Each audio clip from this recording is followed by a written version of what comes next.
বাংলাদেশ জাতীয়তাবাদী দল বিএনপি 47তম প্রতিষ্ঠাবার্ষিকী উপলক্ষে দেশনায়ক জনাব তারেক রহমানের সরাসরি নির্দেশনায় এবং ছাত্র দলের সাবেক সফল সভাপতি জনাব আব্দুল কাদের ভূঁইয়া জুয়েলের সার্বিক তত্ত্বাবধানে এই হেলথ ক্যাম্প চলছে।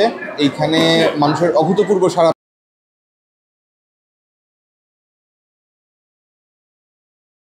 দলের 47তম প্রতিষ্ঠাবার্ষিকীকে আরো বেশি স্মরণীয় এবং মানুষের দোরগোড়ায় পৌঁছে দেওয়ার জন্যই আমাদের আজকের এই আয়োজন। আমরা এই মনোহরদীর বিভিন্ন ইউনিয়নের প্রত্যন্ত অঞ্চলের যারা তুলনামূলকভাবে প্রান্তিক জনগোষ্ঠী এবং যাদের সবসময় ডাক্তারের কাছে যাওয়ার সুযোগ কম থাকে, এরকম জনগোষ্ঠীকে টার্গেট করেই আমরা এখানে ফ্রি মেডিকেল ক্যাম্পের ব্যবস্থা করেছি। আমরা এখানে বিভিন্ন সাবজেক্টে স্বাস্থ্যসেবার পাশাপাশি সাধারণ ওষুধগুলিও বিনামূল্যে সরবরাহ করার চেষ্টা করি। আমরা একটা টার্গেট করেছি যে আমরা 1200 থেকে 1500 রোগীকে সারাদিনে আমরা ফ্রি সার্ভিস দেওয়ার চেষ্টা করব। ইতিমধ্যেই 400-500 রোগী এসে গেছে, তো সারাদিন ইনশাল্লাহ চলবে এবং আমাদের টার্গেট হলো যতক্ষণ রোগী থাকবে ততক্ষণ ইনশাল্লাহ আমাদের ডাক্তারদের দিয়ে আমরা তাদের চিকিৎসা সেবা নিশ্চিত করার চেষ্টা করব। আমাদের জাতীয়তাবাদী দলের পক্ষ থেকে এই বিষয়ে বিশদ পরিকল্পনা গ্রহণ করা হয়েছে। বিশেষ করে আমাদের উন্নত বিশ্বের যে স্বাস্থ্যসেবার যে সাবজেক্টগুলি সেগুলি আমরা এখানে ইন্ট্রোডিউস করাতে চাই হেলথ কার্ডের মাধ্যমে,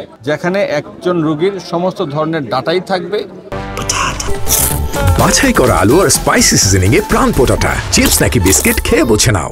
তার সামাজিক, তার অর্থনৈতিক অবস্থার পাশাপাশি অন্যান্য ডাটাগুলো এখানে সংরক্ষণ করা হবে এবং এর মাধ্যমে আমরা প্রয়োজনীয় স্বাস্থ্যসেবা সরকারিভাবে নিশ্চিত করা হবে। যাদের এই হেলথ কার্ড থাকবে তারা সরকার থেকে এক ধরনের প্রণোদনা পাবে এবং আমরা এই স্বাস্থ্যসেবাটি মানুষের দোরগোড়ায় পৌঁছানোর জন্য আমাদের চিন্তা আছে, যদি আমরা সুযোগ পাই, যদি জনগণ ম্যান্ডেট আমাদেরকে দেয়, জাতীয়তাবাদী দলকে দেয়, আমরা উপজেলা পর্যায়ে নয়, আমরা ইউনিয়ন পর্যায়েও একজন MBBS ডাক্তারকে কিভাবে পাঠানো যায় এবং এই প্রান্তিক জনগোষ্ঠীর স্বাস্থ্যসেবা নিশ্চিত করা যায় সেই বিষয়ে আমরা প্রয়োজনীয় পদক্ষেপ ইনশাআল্লাহ পর্যায়ক্রমে গ্রহণ করব। আর যে হাসপাতালগুলি রয়েছে, যেগুলি 50 শয্যা বিশিষ্ট হাসপাতাল রয়েছে, সেগুলিকে আমরা 100 শয্যা বিশিষ্ট করার চিন্তা করব।